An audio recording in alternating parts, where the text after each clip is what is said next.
No falla, todo gran acontecimiento latinoamericano es trasplantado a España en una composición de brocha gorda y ataques cruzados. Pero si se rasca un poco, en el asalto a las instituciones de Brasil encontramos dinámicas populistas que son globales, que con diversa intensidad se ven también en España. Y algunas lecciones encontramos también para quien las quiera oír en nuestro país. Eso si lo permite la estrategia. Esta que es de trazo fino, esta sí, y premeditado, que pasa por mimetizarse con los tiempos y explotarlos, aunque sea jugar con fuego. Analizamos hoy las lecciones del asalto a las instituciones en Brasil. El quinto párrafo, un podcast de Infolibre. Con Daniel Basteiro.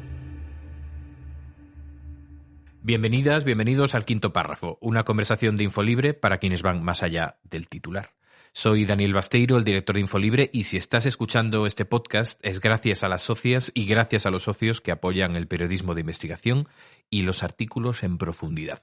Sobre estos temas que no se agotan en un tuit, sobre cómo se investigan, sobre cómo se trabajan, charlo pues más o menos cada semana con periodistas que los conocen muy a fondo.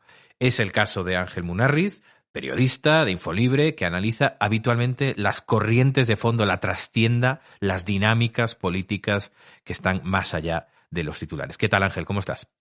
Muy bien, ¿qué tal? ¿Cómo estáis? En nada vamos a hablar de todo esto, pero antes permíteme que nos pongamos en situación de la mano de Samuel Martínez.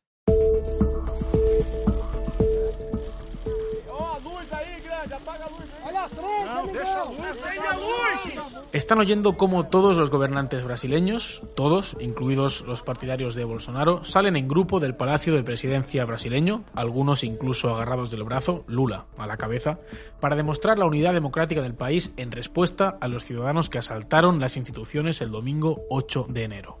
Las personas que han participado en esto serán encontradas y castigadas. Se van a dar cuenta de que la democracia es el garante directo de la libertad. Eso decía Lula pocas horas después del asalto. Pessoas que fizeram isso serão encontradas e serão punidas. Eles vão perceber que a democracia ela garante o direito de liberdade, ela garante o direito de livre comunicação, de livre expressão. Lo que ocurrió, por si alguien no ha tenido tiempo de verlo, es que una horda de ciudadanos brasileños, bastantes, se habla de unos miles, asaltan el Congreso, asaltan el Palacio de Presidencia y el Tribunal Supremo. ¿Por qué lo hacen? Pues porque no aceptan el resultado de las elecciones, que quitó el poder a Bolsonaro, del que son seguidores los asaltantes, huelga decirlo, y se lo dio a Lula. De todas formas, los asaltantes, uno de ellos, por cierto, vestido con cuernos, como aquel tan famoso de Estados Unidos, debieron sentirse bastante defraudados, porque Bolsonaro, aunque en bajito, no precisamente gritándolo a los cuatro vientos, se desvinculó del ataque. Ángel, publicas el siguiente artículo, una lección desde Brasil para PP y Vox. Así acaba el peligroso juego de negar la legitimidad del gobierno. Lo primero que quiero preguntarte es, muy básico, ¿no? Si las imágenes que vimos en Brasil, que 2 años antes, recuerda, habíamos visto en Estados Unidos, pues podrían pasar en España. ¿Cómo de lejos estamos? Yo diría que el camino es el mismo, pero es verdad que todavía nos faltan algunas paradas para llegar ahí. Vamos primero con las diferencias, porque hay quien hace esta comparación pues, sin tener en cuenta algunas peculiaridades de lo ocurrido al otro lado del charco. ¿Qué hace la situación de Brasil distinta a la de España? Lo primero, los 4 años de Bolsonaro, un mandato presidencial utilizando la maquinaria de poder para inocular psicosis anticomunista y fanática y fundamentalista en sus bases, ¿no? La fuerza de los grupos religiosos que lo apoyan, evangélicos, muchas veces conectados también con psicodramas conspiracionistas que han contribuido mucho a inflar todo este globo, y luego las diferencias propias entre los dos países, la mucha mayor desigualdad que hay en Brasil, la gran cantidad de armas que circulan por sus calles. Evidentemente son 2 planos diferentes, 2 países diferentes, 2 sociedades diferentes, y una de ellas machacada además por 4 años de bolsonarismo que ha multiplicado un problema que ya era previo. Se habla a veces de estas 3 Bs, ¿no? Es decir, Biblia, balas y buey, en referencia a la importancia de algunos sectores, ¿no? Ganaderos y agrícolas. El asunto religioso, que tú conoces también muy, muy bien, es realmente una diferencia, ¿no? Respecto a lo que vemos en España y el peso que ha tenido en Brasil, ¿no?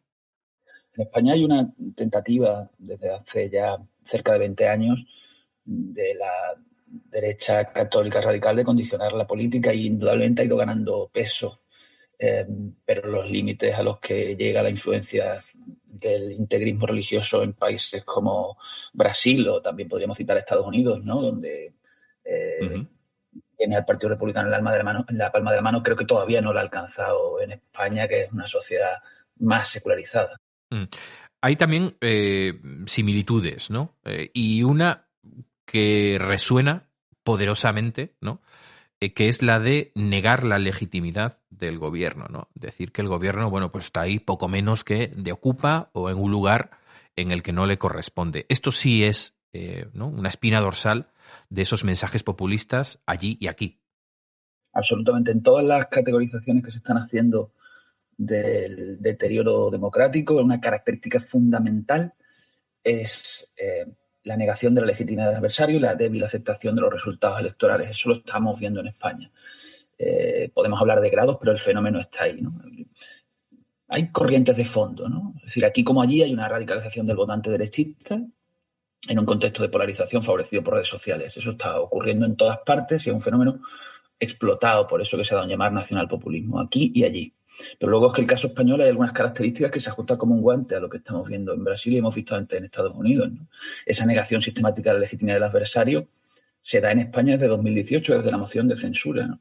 Se le ha negado la condición legítima al gobierno por cómo llegó, es decir, porque llegó gracias al apoyo de independentistas y por los planes que tiene ahora, y esto lo estamos viendo clarísimamente en las reformas judiciales que ha impulsado el gobierno, que han sido directamente consideradas como fuera de la Constitución y fuera de la legitimidad, tanto por el PP como con Vox. Feijóo se permite decir que él bloquea determinadas instituciones para protegerlas.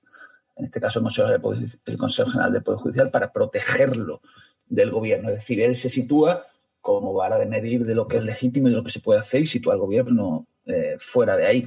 Evidentemente, eso va sembrando en su electorado una consideración sobre el gobierno que luego va a hacer muy fácil permear la idea de que en un resultado, por ejemplo, estrecho electoralmente, pone en peligro la democracia y la continuidad, el hecho de que continuase ese gobierno, ¿no? Cuando se siembra en política con palabras durante muchos años, es evidente que al final se acaba recogiendo. Ya hemos visto amagar al PP, además, con la teoría de la conspiración sobre los resultados electorales. Esto es peligrosísimo. Ya lo hizo Trump desde el gobierno en Estados Unidos y lo ha hecho Bolsonaro desde el gobierno en Brasil. Y el PP ya viene insinuando que la empresa Indra podría ser un foco de perversión de los resultados electorales. Eso ya lo van diciendo, eso ya va calando. Y Ángel, ¿qué hay de esas llamadas teorías de la conspiración? Porque esta semana Feijóo hablaba literalmente de que Sánchez tiene un plan para alterar las bases de la convivencia. No aclaró muy bien a qué se refirió, pero late de fondo esta posibilidad de un referéndum de autodeterminación en Cataluña que, según algunos, sería inminente, a pesar de que, bueno, pues los que seguimos un poquito la actualidad y la situación en Cataluña, vemos que la situación nada tiene que ver con lo que ocurrió hace 5 años. A veces me recuerda a estas personas y incluso dirigentes políticos y grandes altavoces mediáticos que dicen que 10 años después de que ETA dejara de matar, ETA ha ganado la partida o ETA ha triunfado o incluso que ETA está en el gobierno de España, ¿no? Es decir, ¿cómo se construyen estas teorías de conspiración y hasta qué punto son creíbles, ¿no? Y calan? Hay dos planos, yo diría, ¿no? Uno es el de la insinuación, la exageración, el relato desquiciado, insistentemente repetido, basado en falsedades, ¿no? Y otro está un escalón más arriba, ya es el de la teoría de la conspiración, ¿no? La derecha española tiene una acreditada trayectoria en este campo. No olvidemos que la primera legislatura del PP en la oposición 2004-2008 tuvo un elemento vertebral, la teoría de la conspiración del 11M, por la que nadie se ha tomado la molestia de pedir perdón y que demostró que era posible que el principal partido de la oposición articulase su acción política en torno a una sarta de mentiras. Eso no se puede volver a repetir. A mí me resulta difícil de creer que no se repita.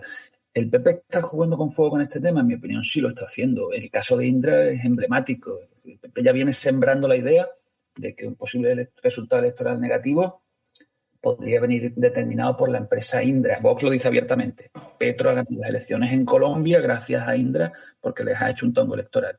Eso ya lo van soltando. Es decir, y cuando tú alimentas ese cuervo, es posible que luego te acabe sacando los ojos, porque incluso si se quisiera desentender más adelante de esa insidia del Partido Popular, quizás ya no lo tuviera tan fácil. El conspiracionismo es un animal muy fiel a los nacionalpopulismos, al nacionalismo, a las nuevas corrientes de la extrema derecha. Es decir, eso lo hemos visto en Estados Unidos. Trump fue el que alimentó la teoría de que Obama había nacido fuera del país. Por supuesto, Bolsonaro, con todas esas teorías del gran complot de izquierdistas y universitarios, ¿no? Uh-huh. Lo hemos visto en Polonia, donde sigue viva la idea de que fue Rusia quien mató al presidente Lech Kaczynski. En todos los países donde se forja una unidad política de la derecha en torno a ideas nacionalistas, están las teorías de la conspiración. Vox, por supuesto, se apunta a todas, ¿no? Yo creo que el PP haría bien en trazar una raya, porque una vez que alimentas ese tipo de teorías se acaban desbocando. En otro de tus artículos, con muchos además ejemplos, datos demoscópicos, hablabas de ese votante hooligan, ¿no? Y el bloqueo del CGPJ, ¿no? Explicabas que el odio a Sánchez en las bases del PP marca el paso a Feijóo. Y mi pregunta es, ¿qué fue antes, ¿no? Si el huevo o la gallina. Es decir, ¿responde la derecha a los tiempos? Es decir, ¿sabe leer a su electorado el momento que vivimos?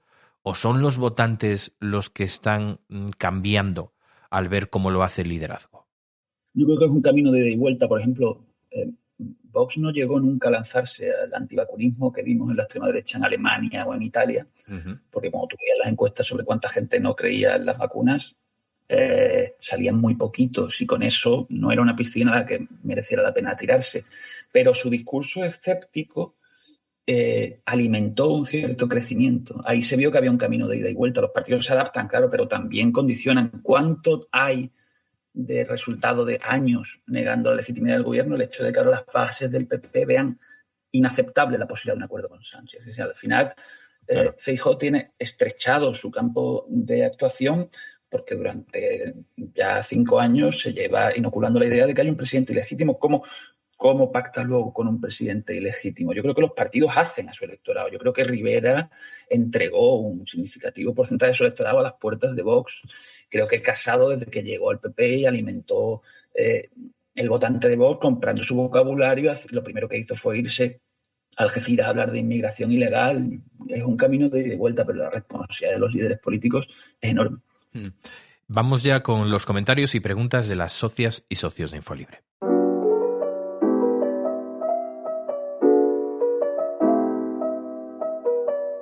Hay muchos comentarios, Ángel, que temen que lo de Brasil sea un sueño húmedo para algunos en España. Algunas de las socias y socios se preguntan qué hacer.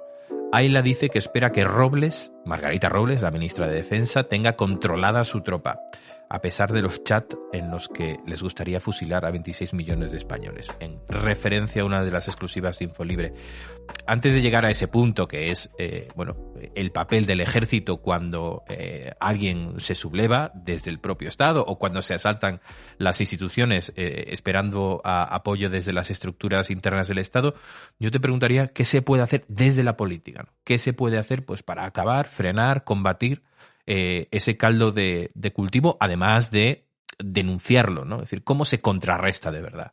Hace poco hemos tenido un debate similar cuando han proliferado los insultos en el Congreso, por ejemplo, de Carla Toscano contra Irene Montero, ¿no? ¿Qué podía hacer la Cámara para protegerse de eso?